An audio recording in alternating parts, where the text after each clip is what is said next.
Итак, итак. Кажется, стрим начался. Во всяком случае, положено 21:00. И вроде бы у меня ноутбук показывает, что все отлично началось. Итак, включаем камеру. Всем привет!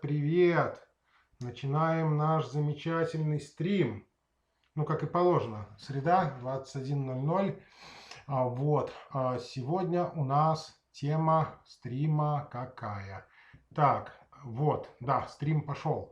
Итак, с чего я хотел начать? Хотел начать я с того, что сегодня у нас как бы число 25. Насколько я знаю, у католиков сегодня праздник. Ну и всех, кто еще празднует какие праздники, кроме католиков, также поздравляю вас с этим чудесным мероприятием, с вашими праздниками всех. Сегодня у нас, значит, какая тема? Сегодня у нас довольно тематическая тема. Чик. Открываем сообщество. Стояночка. Перед тем, как, начать, сегодняшнюю тему, хотел сделать два, скажем так, таких нюанса, посыла, скажем так. У нас мототема ушла на канал Мотокод. Это был канал, где я занимался в свое время скидыванием своего веса. Вот этот канал чудный, в котором появилось путешествие, это просто поездки.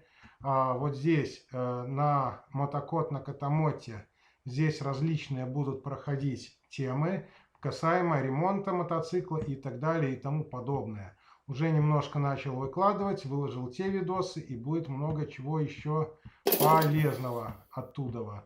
Так, значит, вернемся дальше. У нас еще есть очень интересный канал «Приготовить быстро и вкусно». Этот канал я тоже очень рекомендую. Много интересных блюд и много полезностей. Пожалуй, с рекламой мы закончили, а теперь будем здороваться. Привет, мистер технологист, привет, Сергей, привет, Алена, привет, Дмитрий, привет, Вилла Леонардо, привет, Бардза ZT. Всем привет. Значит, привет XXX тоже. Значит, возьмем тему, какая у нас сегодня. Да, на эти каналы обязательно на два зайдите, подпишитесь. Я там, думаю, будет со временем много интересного найдете. На Мотокод найдете еще побольше со временем. У меня тут уже, скажем так, залежи по видосам накопились, которые туда можно выкладывать. Так что, думаю, найдете много интересного. Если по мотоциклу вам интересно. Ну и по готовке, понятное дело, тоже. Итак, значит, зайдем в наше чудное сообщество. Что у нас сегодня по голосованию? Привет, Павел. Значит, сегодня у нас диагностика блоков управления двигателя. Тема. Честно скажу, хотел продвинуть Z-Bull, немножко про него порассказывать. Вообще, еще больше хотел поговорить за прошлый год. Ну, как видите, прошлый год у нас занял далеко не первое место, а я бы даже сказал, что второе место. Второе, в общем-то, с хвоста года, поэтому сегодня, к сожалению, эту тему мы оставим в процессе ожидания. А сегодня мы с вами займемся чем? Правильно, сегодня мы с вами займемся блоками управления двигателя. Значит, что я хотел сказать сразу про блоки управления двигателя. Вообще, точнее говоря, про эту тему.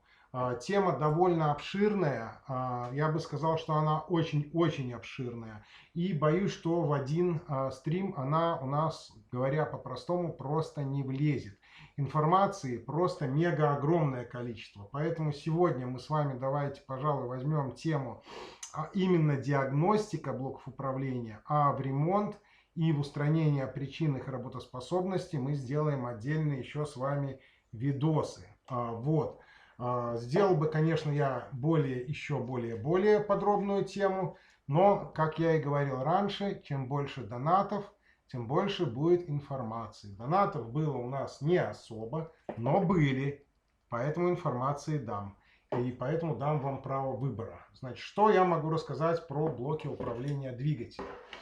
Какую функцию выполняет это чудное устройство и в чем заключается его диагностика?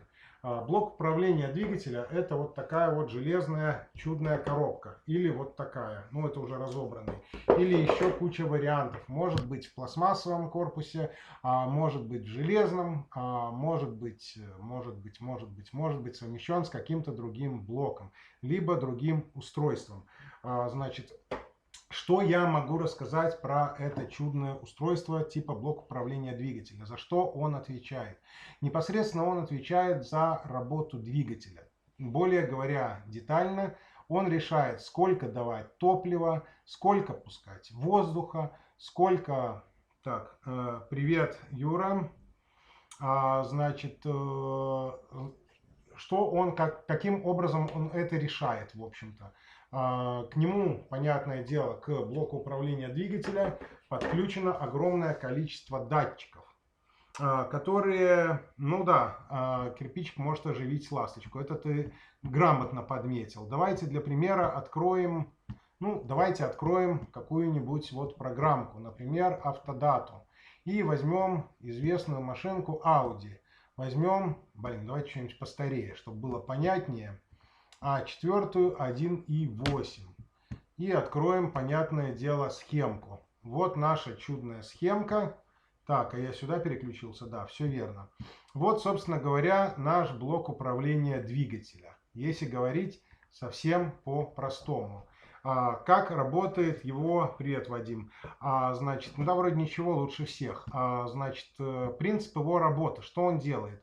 То есть к нему у нас подключены датчик удара, например, датчик коленвала положения и датчик положения распредвала. Также у него тут стоит дроссельная заслонка электрическая, судя по всему, да, которая состоит, если говорить еще более понятно, из двух потенциометров, это датчики положения, и самого моторчика. Также у нас есть такая волшебная вещь, как лямбда-зонд. Привет, Роман.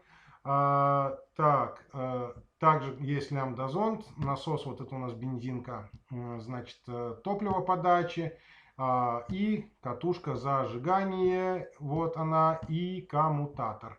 Также вот у нас есть такие чудные вещи, как инжектор, форсунки, говоря по-русски. Значит, расходомер воздуха, EVAP и Transmission Control модуль, TCM. Это у нас коробка автомат, если есть. И, соответственно, если есть кондиционер.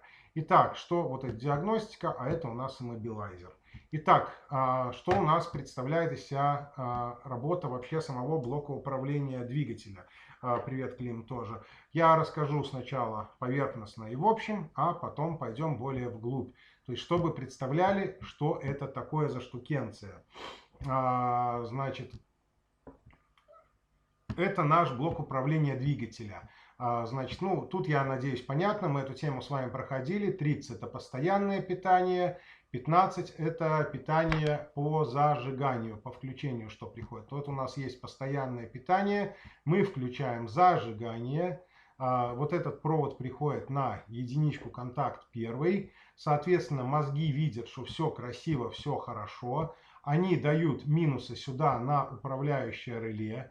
Вот на этот 29 контакт, плюс у нас приходит также по зажиганию. У нас это реле срабатывает, соответственно, у нас включается сразу насос и подается питание на форсунки. Сами понимаете, сверху на форсунки у нас приходит плюс. Также плюс у нас приходит на коммутатор.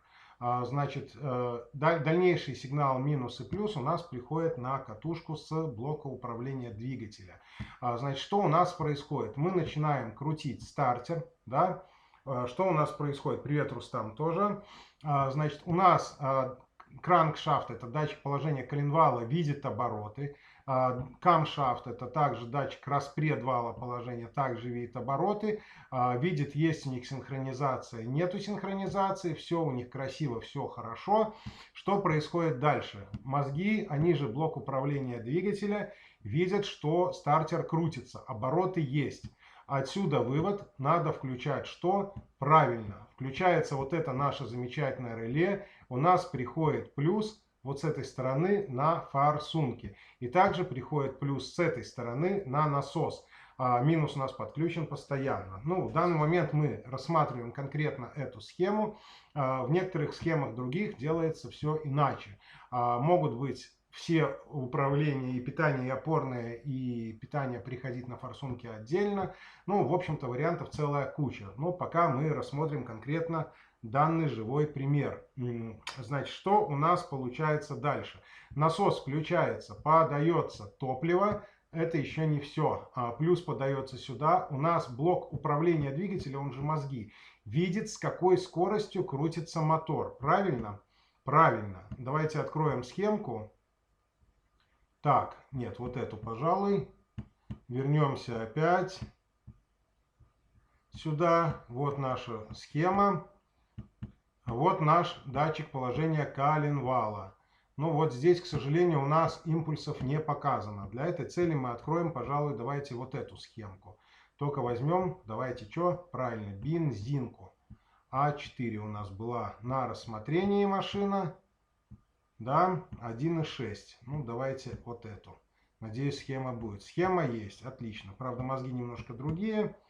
Ну, ничего страшного. Значит, вот наш датчик. Нет, это датчик удара. Вот датчик коленвала. Проверочка его. Значит, что у нас должно быть с датчика коленвала? Должен приходить вот такой вот красивый импульс. Это говорит о чем? Это говорит о том, что у нас мотор что делает? Вертится. Само собой, если он крутится с другой скоростью, например, медленнее, то временной интервал будет более большой. Соответственно, от того, как крутится у нас мотор, мозги, они же блок управления двигателя, решают, как часто открывать необходимо форсунки и как часто нужно давать искру. Понятное дело, форсунки открываются не все сразу, либо попарно, либо по очереди. Все зависит от того, какой у нас мотор. Под это и настроен, что правильно, блок управления двигателя. Если у нас перескочил ремень ГРМ, например, то у нас обороты коленвала и распредвала не будут соответствовать друг с другом. Это будет говорить о чем? Правильно, у нас появится ошибка синхронизации коленвала с распредвалом. Вот, значит, также.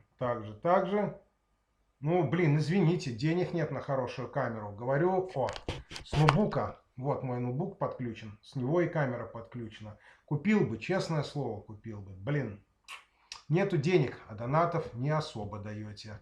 Вот, дальше продолжим. Это у нас получается, что делает датчик коленвала, распредвала. У нас получается, что правильно, мозги дают минуса на форсунки и дают плюса вот через это чудное реле на куда? На насос. То есть по факту у нас получается... Да, никто, кстати, да, не надонатил нифига на камеру. Камера, когда была разбита прошлая, на камеру так денег никто и не дал. А с той камеры, которая пришла в подарок, как помните, я ее показывал недавно на видосах, стримы не поснимаешь, только если видосы снимать. Ну, на видосы у меня и получается вроде камера нормальная снимать, а стримы, для стримов камеры нету. Так что, если хотите нормальное качество видео на стримах, сами знаете, контакт указан снизу, либо на телефон кладите денежку, куплю камеру. Вот, продолжим. Значит, что у нас получается дальше? Дальше у нас получается, в общем-то, открываются форсунки, правильно. Что у нас видит расходомер? Что он из себя представляет? На расходомере у нас есть катушка нагрева. Какую роль выполняет катушка нагрева? Это в данной картинке первый, второй провод. Она, пока машина находится в холодном состоянии, и само собой глушитель у нас находится в холодном состоянии, эта катушка нагревает лямбда-зонд до рабочей температуры, чтобы, значит, он был нагрет, и машина думала, что он уже горячий. Чтобы уже на холодную она видела нормальный выхлоп. И, соответственно, сам датчик воздуха. Датчик воздуха бывает пятиконтактный, широкополосный, узкополосный. Если вам это интересно, эту тему мы поднимем с вами отдельно. Приветствую, Александр. Так, пламенный привет, Саня. Лайк за ликбез для народа. По возможности можно сказать про Bosch EasyTronic. Больше 10 лет юзаю. Хорошее описание систем. Обязательно. Про программные продукты у нас с вами будет отдельная тема. По программам мы с вами обязательно еще пройдемся. Программы отдельно пройдемся по автодатам, отдельно пройдемся по Митчеллу, я вам его сегодня даже покажу еще, отдельно пройдемся по, да, дофига программ, в общем, которые я использую, по всем пройдемся отдельно. Это все сделаем. Так, что у нас получается дальше? Лямбда у нас, привет, Равиль тоже, значит, лямбда у нас видит какое-то определенное загрязнение воздуха, поэтому она определяет смесь богатая либо бедная. Первоначально она берет у нас расходомера данные, то есть на расходомере может быть датчик температуры совмещен, может быть не совмещен. Значит, что у нас получается по факту? Она видит температуру воздуха и, значит, поток воздуха, который происходит через расходомер. Это говорит о чем? О чем это все также может стоять еще MAP-сенсор, то есть датчик давления на впускном коллекторе. Базируясь всеми этими данными, она видит, какая плотность воздуха, какое содержание кислорода, азота и всего прочего, в общем-то, что попадает внутрь мотора. По тому, что показывает лямбда, она видит, что уже выходит из мотора сзади, не на впуск, а на выпуск. И, основываясь на этом, делает вывод, сам блок управления двигателем. Надо больше топлива дать, либо больше воздуха. Бедная смесь, богатая смесь. Ну, в общем-то, либо что.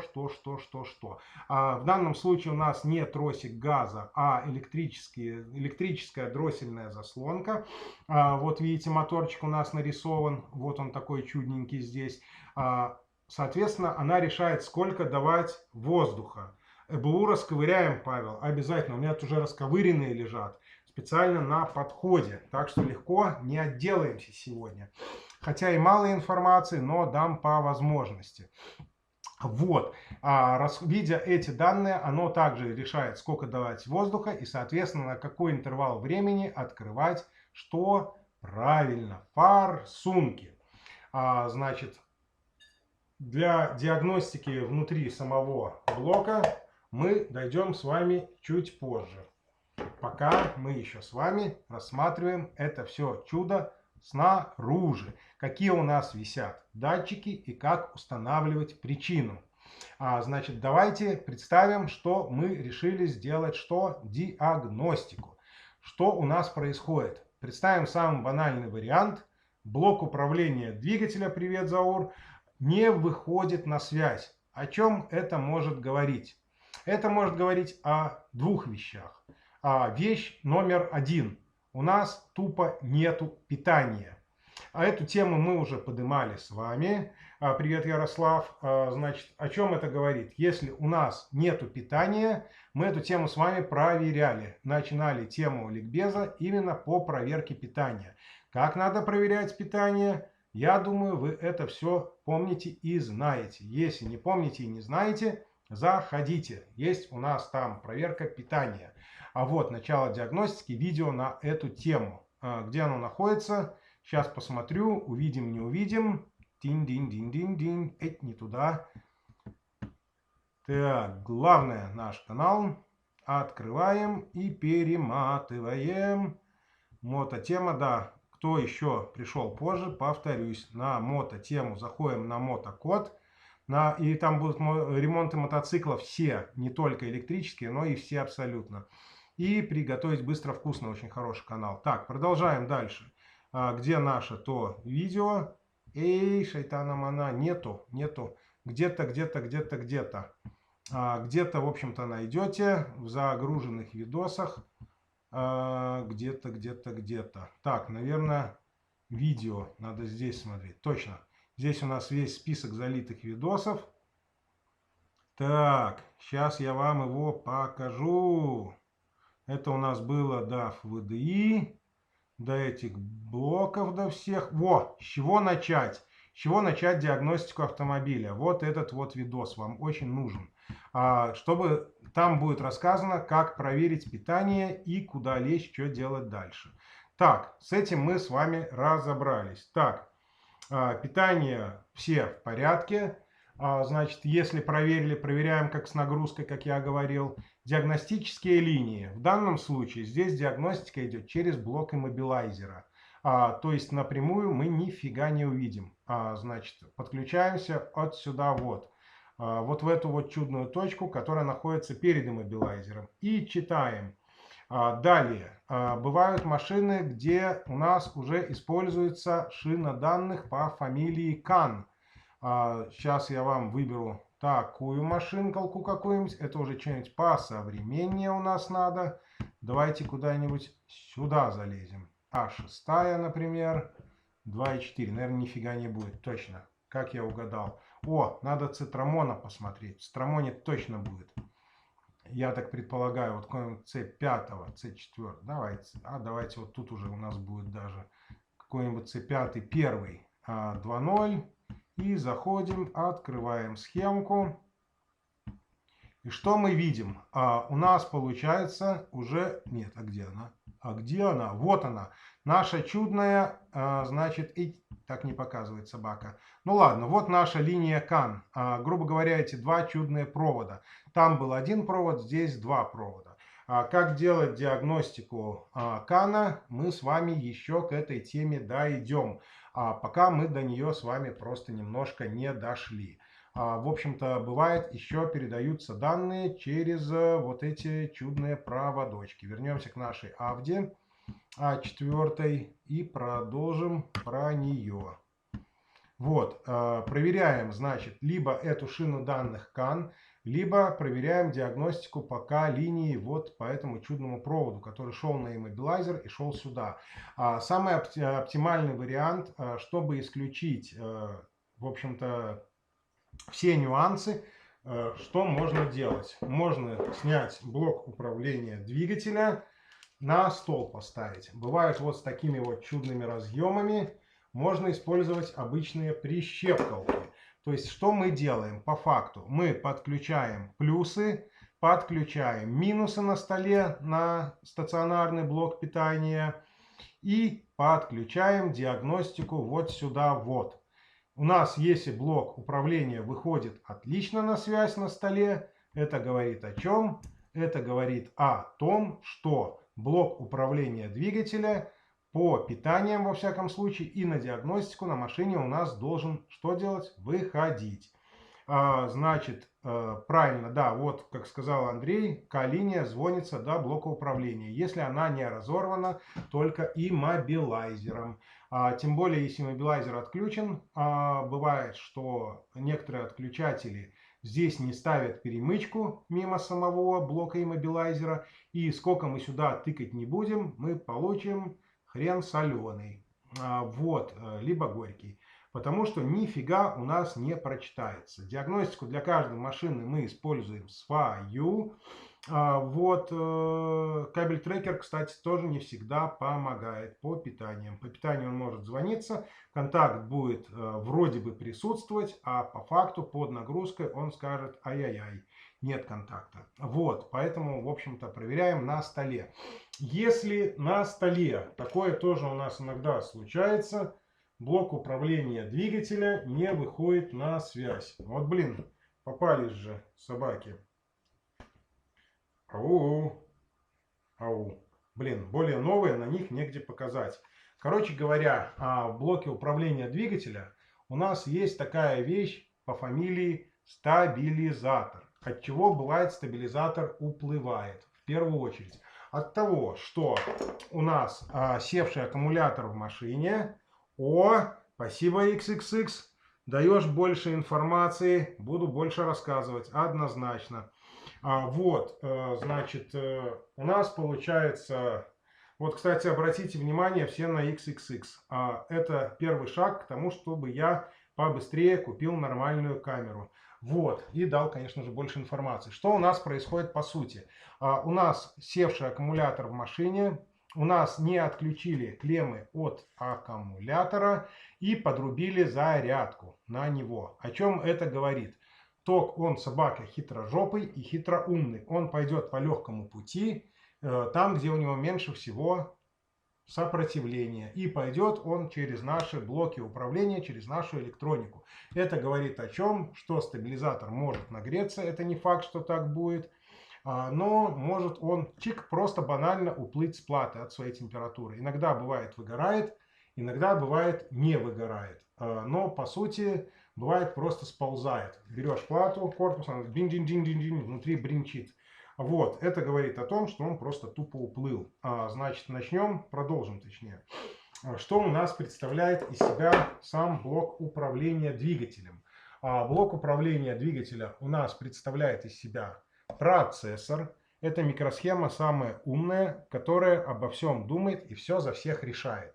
У нас есть флеш. Это в данном случае микросхемка 29F400. Вот она наша радостная.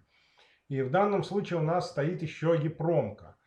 Значит, что делает какая микросхема в нашем блоке управления двигателя? Микросхема PROC, как я уже сказал, решает, что, когда, куда, зачем делать. Так, изображение на весь экран. Камеры нет пока. Я показывал, вот это вот PROC, это вот у нас флешка и вот у нас EEPROM-ка. Значит, также у нас стоит стабилизатор по питанию. Он вот раздает у нас в данном случае 5-вольтовые все выходные напряжения. То есть у нас получается этот блок управления уже сам на датчике раздает напряжение. И у нас получается вот с этого чудного стабилизатора расходятся 5-вольтовые именно сами напряжения, опорное напряжение. То есть, грубо говоря, до этого мы сейчас еще придем. Если взять, например, другой блок управления, как видите, здесь у нас просто стоит Infineon. Вот у нас стоит стабилизатор, который раздает внутреннее опорное напряжение. Точно, это ж я со схемы могу перейти. Блин, ну я тормоз. Молодцы. Так, сейчас переключусь на камеру, так же виднее будет. Точно, блин. Также виднее, но я тормоз, да. Напоминайте, кстати, вот, еще раз повторюсь, вот стабилизатор наш по питанию, который внутри раздает по 5 вольт. Здесь у нас нету, значит, ни EEPROM-ки, нет, EEPROM-ка, похоже, есть, не вижу, пофиг. Прод сам Infineon, прошивочка стоит у нас в нем. Здесь у нас есть такая волшебная вещь, как флешка. Вот, значит, расскажу несколько немаловажных моментов. Иногда, значит, выполняет роль хранения данных флеш. Иногда данные могут храниться в EEPROM, в процессоре и в EEPROM. В EEPROM, значит, что у нас получается, по сути? Чаще всего в флеше стоят конфигурации. Значит, потом в EEPROM, ну вот именно сама карта зажигания, карта подачи топлива и так далее. Сам чип-тюнинг находится зачастую здесь. Если его нет, то вот здесь вот может быть. Здесь у нас расположен EEPROM, значит, чаще всего иммобилайзер, как я уже говорил, у нас хранится тоже здесь. Также в EEPROM у нас хранятся все настройки, конфигурации, VIN-номер и так далее. В некоторых машинах может быть все собрано в одну микросхему, может быть собрано в прод все. То есть это уже все зависит от конфигурации самого блока управления. Например, вот если брать Sirius 81, о котором речь у нас была ранее, которым ни в коем случае не положено в таком там или другими дешевыми сканерами стирать ошибки, он принимает Sirius 81 за абсолютно другой блок управления и вместо EEPROM стирает кусок флеши. Вот какая картина происходит. И после этого, само собой, стерли ошибочки, и машина говорит: обламинго, нехер тебе заводиться, потому что у нас пропала карта зажигания, кусочек ее, ну, в общем, там кусок прошивки, флеши пропадает. Вот, продолжим. Что у нас происходит дальше? Есть такие вот чудные вещи, как драйвер-ки. Вот, они за что отвечают? Так, привет, мастерская Вольтавто, придется уйти, запись сохрани, пожалуйста. Записи у нас все есть, записи все обязательно есть. Про керамику тоже расскажу, все расскажу. О, привет, Help Cars Electrics. Значит, что у нас происходит дальше? Самая частая проблема О, блин, опять рабочий стол, идем на схему. Значит, представьте, давайте картину. Из-за чего у нас зачастую выгорает катушка. Так-то у нас приходят импульсы, как положено, правильно? По импульсам у нас катушка дает тин-дин-дин-дин-дин искру, когда надо. По результату, когда у нас постоянный здесь плюс с минусом есть, у нас катушка выгорает. Примерно такая же картина бывает, когда выгорают драйвера. У нас на форсунке либо не приходит минус импульс, либо минус постоянно здесь присутствует. О чем это говорит? Это говорит о том, что либо форсунка будет все время открыта, либо говорит о том, что форсунка не будет открываться. Также у нас на некоторых значит, машинках бывает такое, что форсунки не открывает иммобилайзер. Но это уже отдельная тема. Да, абсолютно верно, Павел. Это французы, Citroёn и Peugeot. Самая частая тема, где стоит Sirius 81. У меня даже есть видосы, и я их еще умею восстанавливать. Если кому-то вдруг надо, заваленные есть Сириусы, даже на расстоянии можно, если у вас есть программаторы. Значит, из-за чего зачастую выгорают эти драйверочки, которые здесь стоят на управлении и туда, и туда.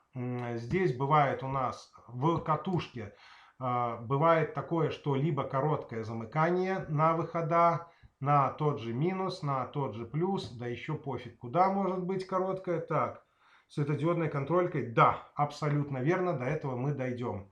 Значит, у нас может быть короткая отсюда куда-нибудь на минус, короткая отсюда куда-нибудь на плюс, или закорочены эти два провода, из-за этого у нас произойдет что? Правильно, выгорит. Также не забывайте о том, что если у нас катушка старая и запиленная в хламину, представляете, что такое у нас, давайте уже порисую вам. Я сегодня еще ничего не рисовал, только я нифига сегодня не тормоз, поэтому я включу сразу камеру. А вы думали, что камеру не включу, забыли? Так вот нет. Что у нас себя представляет, в общем-то, катушка? Это у нас вот такая чудная хрень. Здесь у нас, значит, серединка, катушечка. И сюда у нас, в общем-то, по-большему принцип, что катушка, что форсунка, это обычная катушка, правильно? Тут у нас происходит много-много-много витков, много слоев витков этой катушки чудной проволоки. Со временем это все у нас чудо работает при больших температурах, правильно? Правильно. Соответственно, у нас вот эта вот проволочка чудная, она у нас обычно тоненькая проволочка, вот такого плана. Вот такая вот, только более тонкая проволока, да, вот как эта катушка, более тонкая, более многослойная, и по сути получается она просто изоляцией служит лак. У нас это все чудо работает при больших температурах работы двигателя, понятное дело, контраст температур, холодное, горячее, влага попадает, конденсат, да похер, чего по-большему, в общем, попадает много чего. И у нас получается вот этот лак, который здесь есть, там у нас более многослойные катушки, поддается, в общем-то, нагрузке, может расплавиться, может раскрошиться, все что угодно. И получается, что у нас вот эти витки пригорают, вот эти, например, пригорели, и вот эти. По факту у нас сопротивление катушки первоначально было там, ну, допустим, ну, это образно я говорю, все совсем не так, ну, допустим, у нас было 50 Ом, да, а по факту вот у нас межвитковые эти соединения перегорели, и стало у нас 5 Ом, да. Ну, это образно я говорю, я не говорю, что оно вот так есть на самом деле. А это у нас говорит о чем? Это у нас говорит о чем? Это у нас говорит о том, что я опять переключаюсь на рабочий стол, чтобы показать вам по схеме. И вот у нас здесь было, грубо говоря, одна нагрузка, правильно? Так как было одно сопротивление либо здесь, либо здесь. По факту сопротивление становится значительно меньше. И о чем это говорит? Это говорит о том, что на управляющий элемент у нас приходит намного больше нагрузки. И из-за этого у нас, говоря по-простому, выгорают драйверочки. В некоторых блоках управления за эту функцию отвечают не драйвера, а сам процессор. И о чем это говорит? Правильно, это говорит о том, что ему приходит Кляйне Жопскин. Ну, то есть он умирает. Так, сейчас прочитаю, что вы писали. Архитектура разная. Так, привет, Ероха. Так, архитектура разная показывает одну из простейших, но это для новичков и простых обывателей. Да, абсолютно верно. Я подошел с более простой стороны, чтобы было понятно всем и начинающим. Ну, образованные, может быть, для себя чего-то подтянут информации.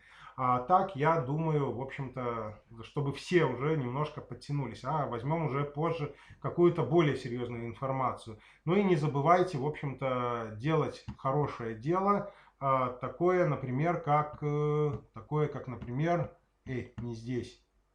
Где у нас этот чат? Не видно здесь. Ну и ладно. Короче говоря, не забывайте о такой чудной вещи, как донаты. Я вам буду благодарен и буду давать за это еще больше информации полезной. Так. Угу. Вот, все верно, все верно, все верно. Продолжаем дальше нашу тему раздувать. Что у нас получается дальше? Получается дальше, что у нас выгорает сам драйвер. Значит, как мы говорили ранее и как вот советовал у нас Вадим, по-моему, он говорил, проверить импульс на форсунке можно с помощью светодиода. Да. Значит, почему нельзя проверять контролькой с лампочками? Почему можно проверять контролькой со светодиодом? Причем, если нету готовой контрольки светодиодной, видите, какая классная доска. Рукой стер, отстряхнул, и руки чистые. Вообще огонь. Так, только я, наверное, не переключил на камеру. Сейчас переключу рабочий стол на камеру. Вот. Значит, продолжим. Значит, потому что лампочка, это у нас что? Если обычная лампочка, контролька, это у нас катушка, правильно? Светодиод у нас, единственное, что я советую. Значит, берем так,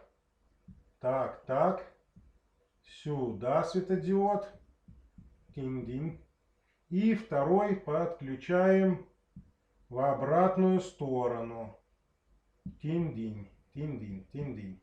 Почему надо сделать так, контрольку со светодиодов, если нет готовой? И не забудьте, понятное дело, сюда кого подружить? Сопротивление. Или взять светодиоды на 12 вольт. Почему это надо делать? Потому что когда подсоединяетесь, у нас светодиод будет загораться только в одном направлении. А так, в общем-то, можно светодиодом просто двумя проводками тыкнуть, уже видеть тинь-динь-динь, в общем-то, когда идет импульс. Дальше продолжим. Это у нас про светодиоды. Да, почему нельзя лампочкой, я так и не сказал. Потому что у нас в обычной лампочке, вот в этой вот, нить накаливания есть. И импульс довольно короткий и быстрый. Она не успевает тупо нагреться, эта лампочка, так вспыхнуть. Тинь-тинь-тинь-тинь-тинь. Вот. Опять же, она дает некоторую нагрузку на драйвера. Понятное дело, что это не критично, он, может быть, от этого и не сдохнет, может быть, ключевое слово, но сама лампочка не успеет загореться, и вы просто тупо не отловите импульс. А у светодиода и вот в этой вот чудной схемке интервал вот именно этот временной мы выигрываем. Опять же, не забудьте, как я сказал, про вот это вот чудное сопротивление, чтобы у вас приходило уже напряжение работы светодиода самого, а не 12 вольт, если он не 12-вольтовый. Так, была защита столкновения, светодиодная контролька зло, особенно для неумелых руках. Да, кстати, про светодиодную контрольку это я рассказываю только исключительно для проверки форсунок.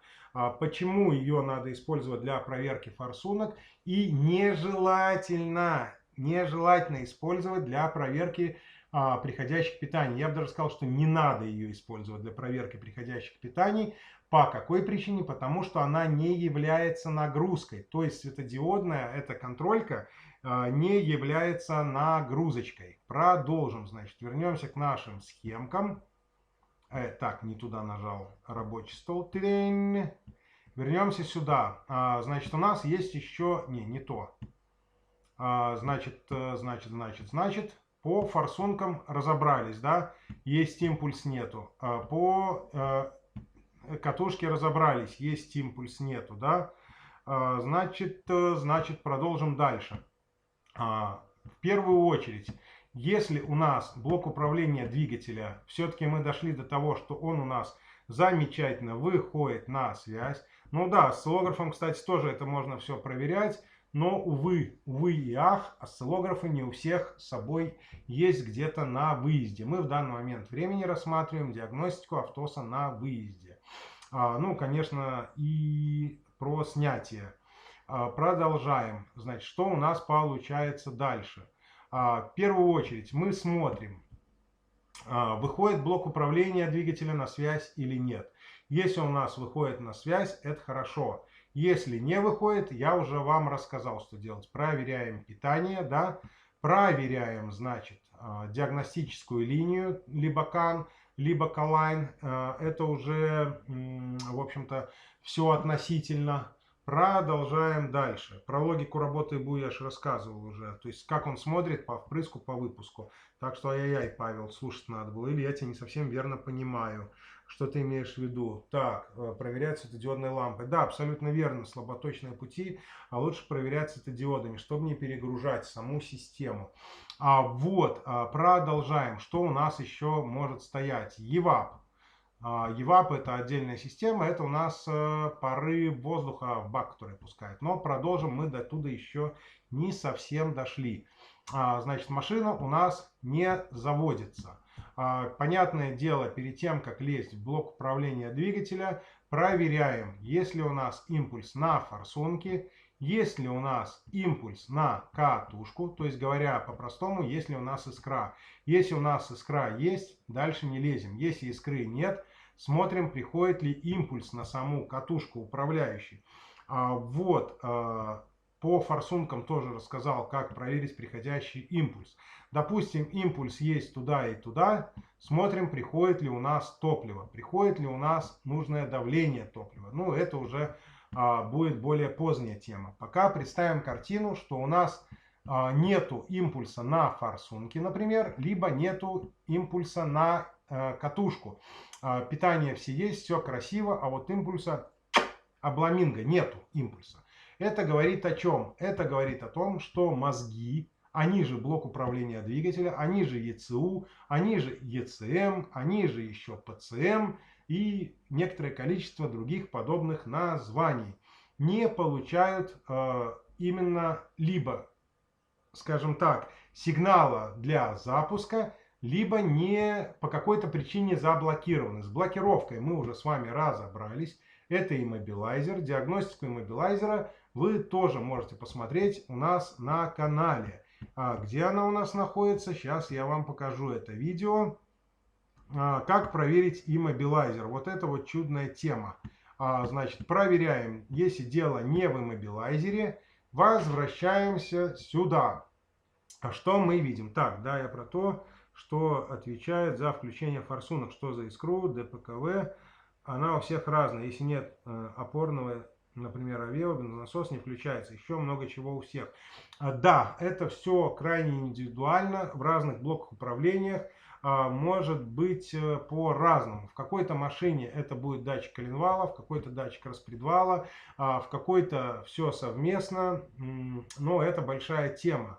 Мы пока до туда не дошли. Блок CMOS 2.1 до блока на связь не выходили ни один блок.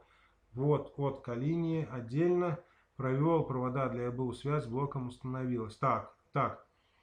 Шкода 2003 год, блок CMOS, до блока на связь не выходил ни один блок. Да, блоки, не совсем понял, до блокировки, наверное, да?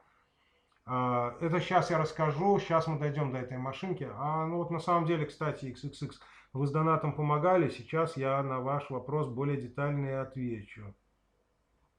Связь с блоком может пропасть, потому что в некоторых машинках просто блокируется выход на К-линию, и по этой причине блок не будет выходить на связь, потому что сам иммобилайзер выкидывается, и через него уже не совсем так идет. Ну, самый вот простой вариант, это на самом деле, как я и говорил раньше, в данной ситуации выкинуть. Так, давайте откроем эту схемку. 3-й год. Шкода Октавия, да, Октавия. 2003 год, надеюсь, схема будет. Шкода Октавия. А мотор какой? А мотор какой? Почему не сказали? Да, возможно, проверка блока. Какой мотор все-таки? Или код мотора, чтобы перебрать. Товарищ XXX, подскажите, пожалуйста, какой код мотора? Я пока продолжу здесь рассказывать. Либо какой двигатель. Значит, смотрите, вернемся дальше на нашей схеме. Да, возможно, блокировка. Вот, кстати,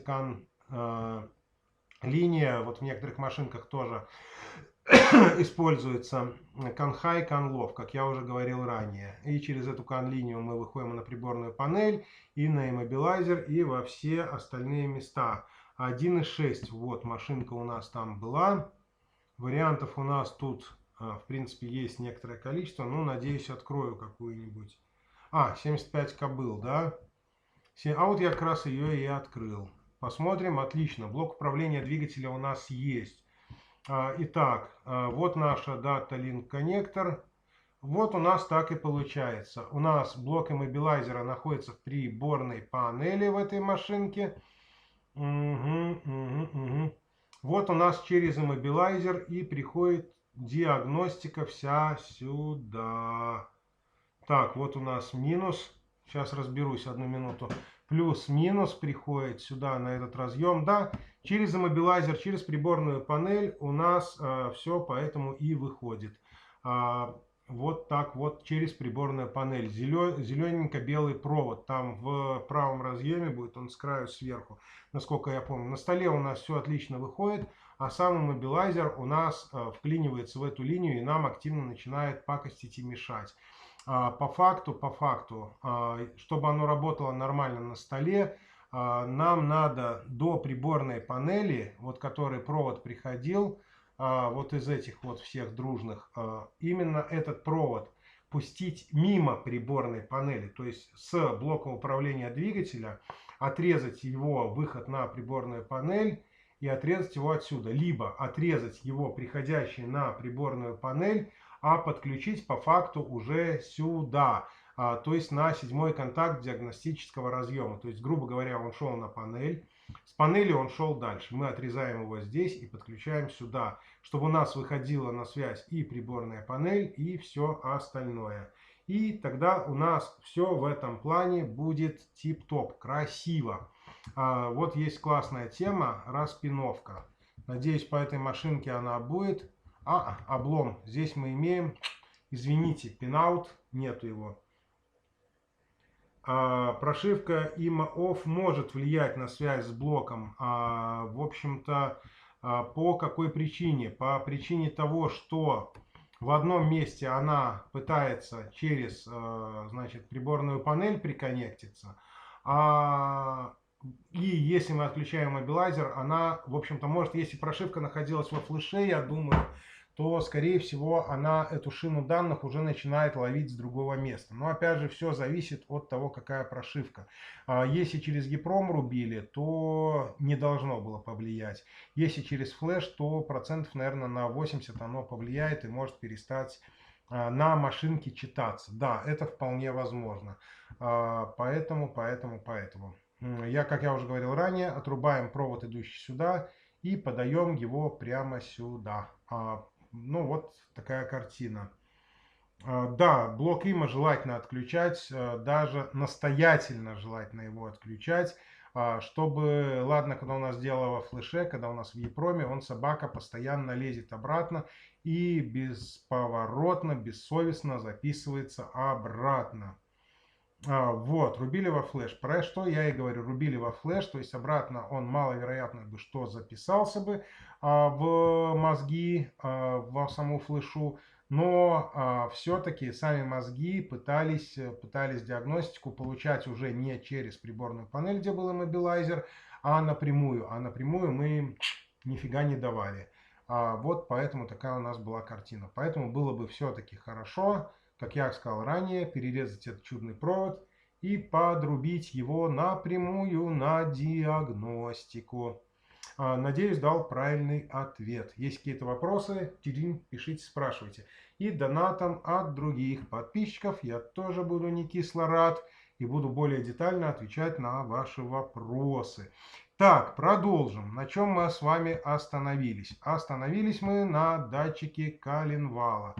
Значит, что у нас происходит? У нас, как я говорил, блок управления двигателя видит вращение двигателя, с какой скоростью. От этого он решает, сколько давать воздуха, сколько давать топлива, и по выхлопу, опять же, корректирует по показаниям лямбда зонда.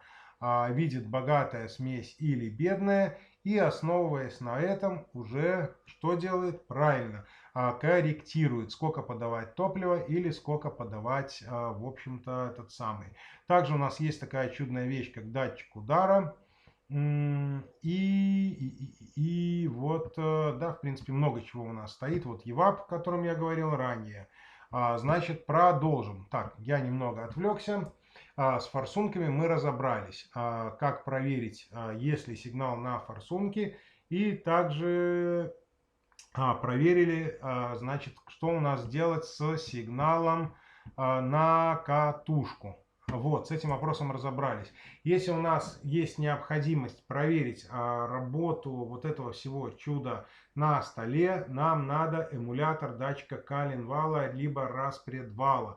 В некоторых машинах они разные, в некоторых емкостные, в некоторых, значит, обычный коммутационный, там замыкается контакт, размыкается.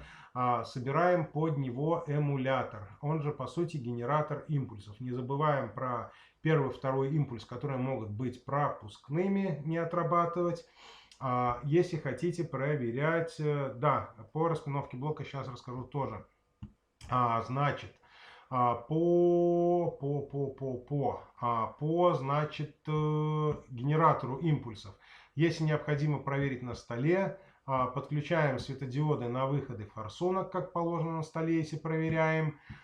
И проверяем, значит, давая импульс на датчик коленвала. Вот в данном случае у нас распредвала датчика нету, да? Нету. Даем на датчик коленвала нужный импульс, смотрим, мигают ли форсунки, приходит ли сигнал. Это проверяем на столе блок. При ремонте, допустим, это очень надо. Так, еще вопрос был. С ОБД 7 контакта воткнул прямо в ИБУ, до прошивки выходил, после перестал выходить. Ну вот о чем я и говорю. Если основные и не основные датчики перечислили, без чего заводится, и хотя какое-то время работает, без чего он вовсе работать не будет. Вот, без датчика коленвала он работать не будет, и без датчика распредвала тоже может не работать.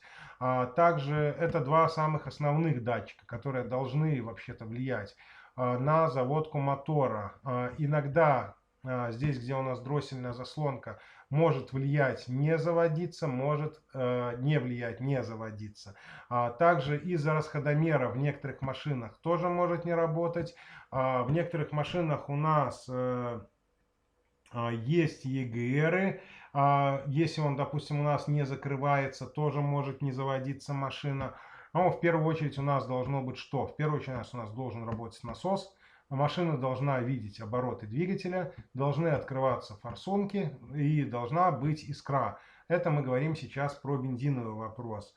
По распиновке блоков, я уже говорил вам по этому поводу.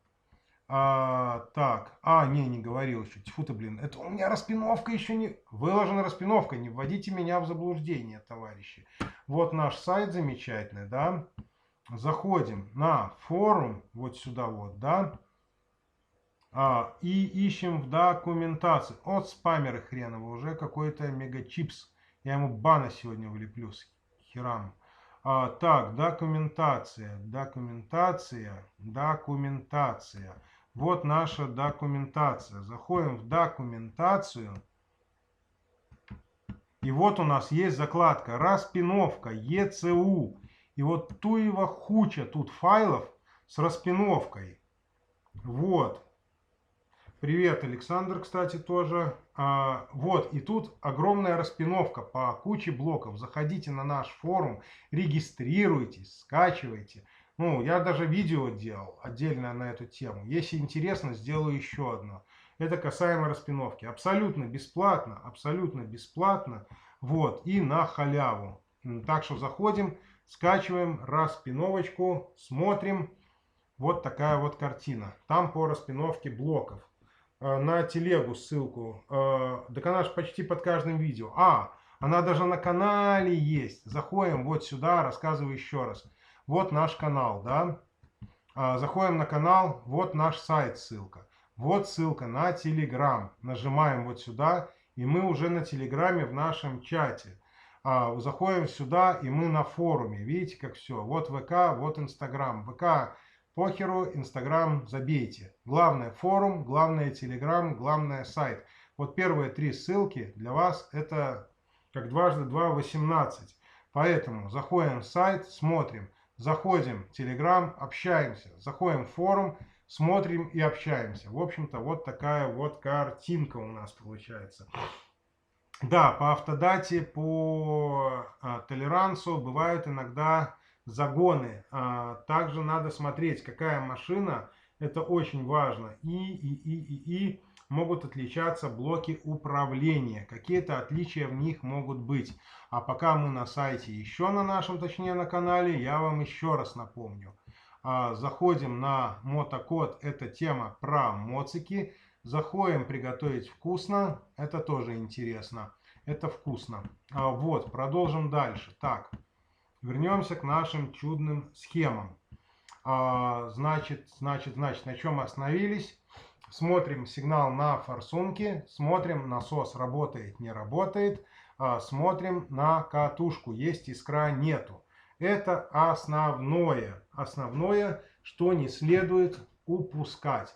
Значит, что у нас получается? Блок управления двигателя вышел на связь, хорошо.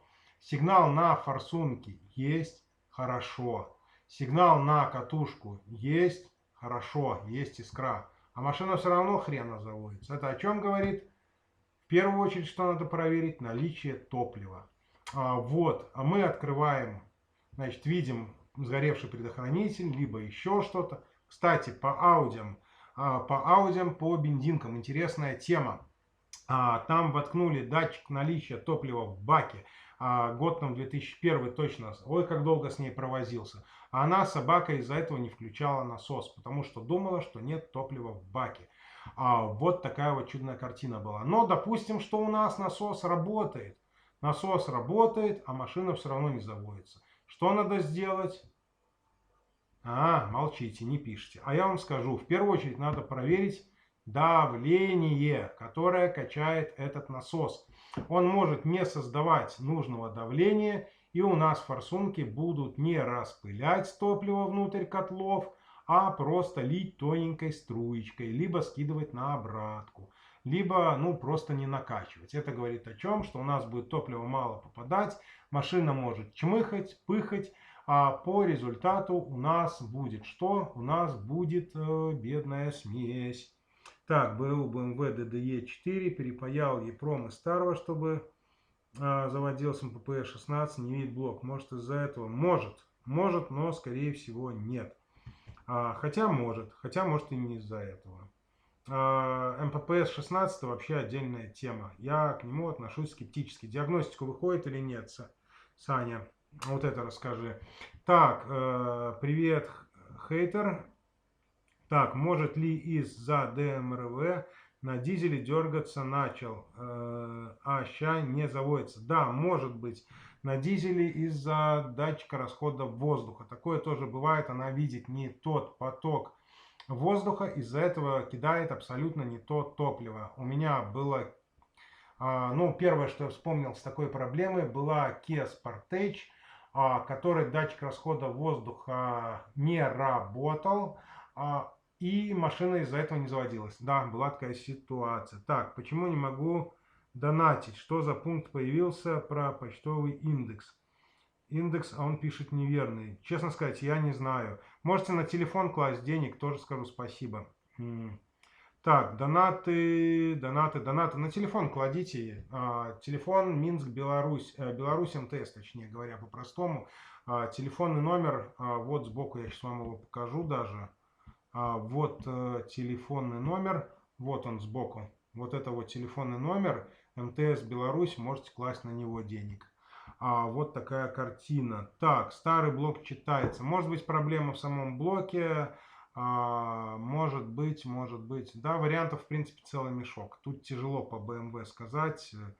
Нет, мне кажется, маловероятно из-за правки Епрома, чтобы не читалось. Мне кажется, это маловероятно. Нет, я думаю, что проблема в чем-то другом. Так, с электронным управлением ТНВД не заводится. Да, может быть. Ну вот, собственно, Kia Sportage, что у меня и было в данной ситуации. Давайте так, у нас час уже прошел, да, вы пока пишите вопросы всякие интересные, а я вам что-нибудь еще расскажу пока по двигателю. Пока будем переходить к нашим чудным вопросам. Что у нас еще?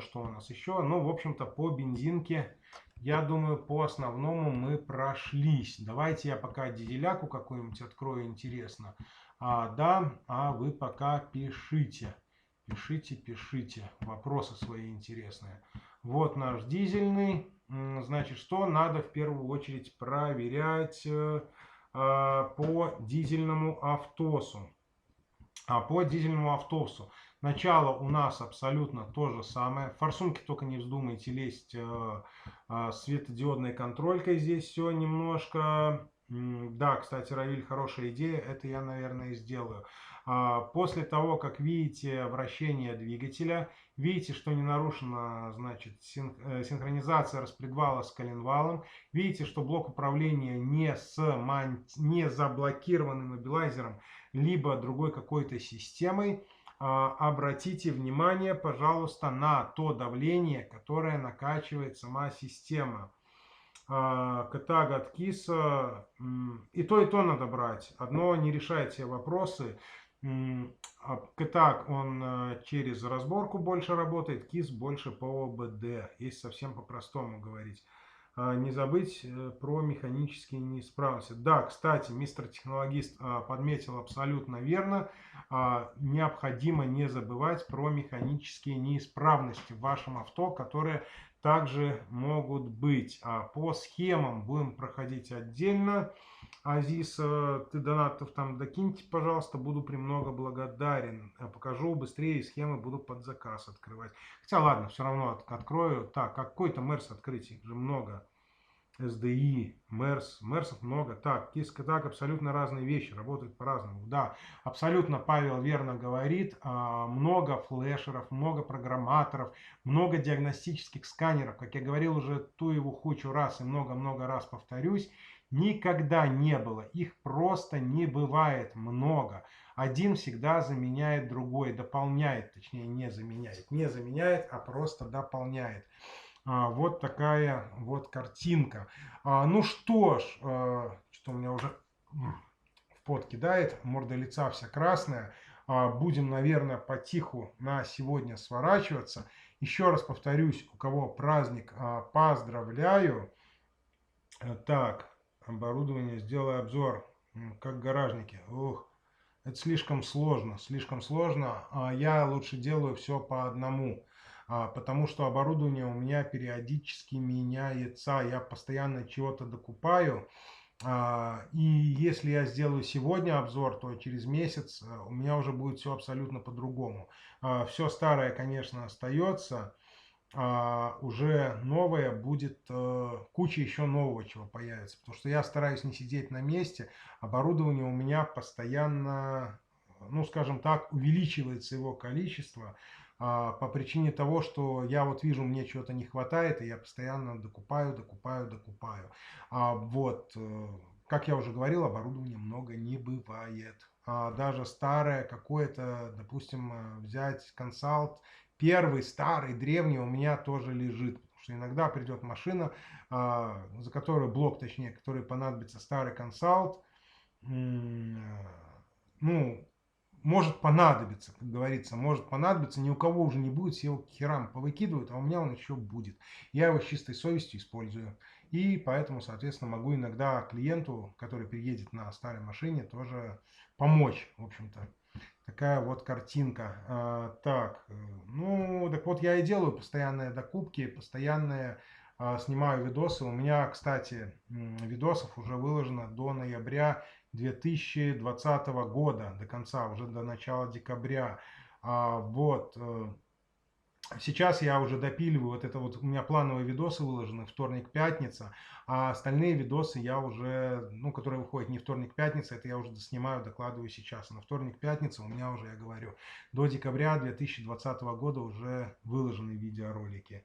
Так, Ипрок плюс, хороший программатор, надо тоже иметь. Галета хороший, я когда-то с него начинал. По Peugeot я стараюсь использовать старую Lexia, старый Peugeot Planet. Они более обширные, более раскрытые, больше дают. По... Нет, как я уже говорил, Арчи, форсунки на дизеле светодиодом проверять не надо. Так, по этому всему, по iProgu я тоже планирую в ближайшее время сделать обзор видос. Будет на канале, потому что многие спрашивают, многим интересно. Также, да, в принципе, много еще оборудования, на которое я не делал обзоры. Я не вижу, откровенно говоря, смысла показать мешок всего. Во, у меня есть. Покупайте. Да не надо ни хрена этого покупать, покупайте то, что вам надо. Появляется какая-то машина, которая у вас чаще всего приходит, под нее и берите. Не стоит накупать кучу мешок оборудования, которое у вас будет лежать на полке, потому что тупо выкинете деньги, вам это не надо. Какие машины к вам идут, те и покупайте оборудование. Я вам скажу откровенно, под Мерс Star я купил, наверное, года через 2 или 3 после того, как уже делаете даже Мерсы, потому что мне это было не надо. Под некоторые машины у меня до сих пор нет оборудования, потому что они, в общем-то, ко мне практически не идут. Поэтому я считаю, что и говорил, и буду говорить. Хотя оборудования много не бывает, но помните о том, что и лишнего покупать не надо. Если у вас, конечно, не до хрена лишних денег, и вы не хотите, чтобы оно у вас лежало на полке. Кстати, заметил интересную тенденцию. Как только покупаешь какое-то оборудование, да, кстати, пишите, может, у вас тоже такая тема бывает, покупаешь, вот идут машины, видишь, да, надо купить это оборудование. Покупаешь это оборудование, и только ты его купил, вот даже пока ждешь, машины звонят, надо. И только ты его получаешь на руки, неделю, 2-3 месяца, иногда и 2, собака тупо лежит на полке. И ни одной машины не приезжает. Даже те, кто тебе звонил, что да, приедем, только привези оборудование, пропали, все, люди не едут. Им уже это не надо. И те машины, которые потоком ломились, что ты видел, что, блин, вот же, вот, будет куда это использовать. И они тоже не едут. Думаешь, блин, вот засада. И вот прошел этот месяц-два, и ты понимаешь, вот они, пошли опять эти машины. И вот такая вот постоянная пакость, только купил какое-то оборудование, которое было надо, и эти машины дико пропадают. Просто перестают ехать. По Ипрогу я сделаю отдельный видос. Привет, Михаил. Вот, сделаю отдельный видос, по которому, в общем-то, все расскажу про Ипрог и про все. Про УЦДС. Расскажи, что как будет время. Да. ВЦДС. Обязательно расскажу. Хорошее оборудование. Обязательно расскажу. Марочный сканер, и сразу они ехать перестают. Точно. О, блин, я думал, у меня одного такая хрень постоянно происходит. Как только покупаешь какое-то оборудование марочное, все, пропадают эти машины. Ни одной нету. Так, ну что ж, наверное, будем все-таки сворачиваться, да, или нет. Давайте так, вы пока пишите, здесь задавайте вопросы, всякие свои интересные. Я еще раз вам понадоедаю, покажу, что у нас на канале. Мототемы у нас переезжают вот сюда. Вкусно готовить у нас будет вот здесь вот. В шапке темы, вот мотокод, наш чудный канал, где я своего моцка, тут мои поездки. Здесь моцком что делаю, вот где я худел, вес сбрасывал, юмор всякий и прочая всякая херь здесь будет у нас твориться. Вот, вернемся обратно сюда, свое лицо покажу. УЦДС. Да, фиг знает. Нету, наверное, у меня у ЦДС, либо я что-то не так понял. Нет у меня этого оборудования. Так что извиняйте. А что за УЦДС? Ладно, потом посмотрим, разберемся. Что ж, будем заканчивать с этим стримом. В ближайшее время, наверное, перед Новым годом, стримов уже... Так, какое у нас число будет перед Новым годом? Давайте-ка посмотрим. А вот фиг вам. 1 числа у нас ближайший стрим. Перед Новым годом я не знаю, сделаю стрим или не сделаю. Но это такой будет, наверное, предновогодний. Может он будет, может не будет. После Нового года первый стрим у нас будет, значит, про темы канала, про бывшие каналы, чего прошли за прошлый год, чего пройдем за следующий год, какие планы, какие проекты и так далее. А тематический стрим у нас будет получаться, соответственно, 1, 6, 7, 8 числа, уже 8 января. 8 января тоже далеко не факт. Далеко не факт. 8 января у меня по планам тут одна поездочка. Поездочка планируется. Может быть, оттуда сделаю стрим. Ну ладно, это все детали, это все разберемся. 8 может быть, стрима не будет. Либо проведу его ранее. Но я об этом напишу все. Так, что еще, что еще? Ну, вот примерно такая распорядка у нас будет по ближайшим стримам. Может быть, либо проведу 8, скорее всего, да, стрима не будет, проведу его либо 7, либо уже, наверное, числа после 14. Ну, обо всем, как я уже говорил вам ранее и говорю всегда, куда надо заглядывать, где надо смотреть стримы. Не, это не наш канал, то есть наш, но другой. Зайдем на наш канал, заходим вот сюда в сообщество. Здесь у нас вот такая вот чудная в сообществе голосовалка, где будет написано, какой стрим, какого числа, какое время, ну и все прочее. Это обязательно все отслеживайте. Что еще хотел сказать? Что еще хотел сказать? Ну, будем, наверное, завершать. Так, вопросы появились. Блин, ну я вообще невнимательный. Так, всех, значит, еще раз с наступающим Новым годом. Видео опять же будет. Так, будет ли железо? Нет, не будет. В 14 ФВДИ не будет работать, Денис. Вот. Ну что ж, будем, пожалуй, завершать. Итак, еще раз, значит, не забывайте, что можем помочь вам с отключением мобилайзера. Пин по ВИНу, пин по дампу, положить ключи, краш погасить в машине, в подушках, ремонт блоков управления. Все этого касающееся. Значит, голосуйте там, ставьте лайки, где я показывал. Донатом всем будем чрезмерно рады. Чем больше донатов, тем больше будет информации, как я говорил раньше. Собираем сейчас тогда на камеру нам. Говорят, что камера говно у меня в ноутбуке. Ну вот, будем делать нормальную камеру, покупать, собирать. Вот, еще раз подписывайтесь на канал. До скорых встреч! С наступающим Новым годом! Пока-пока! Остановить трансляцию!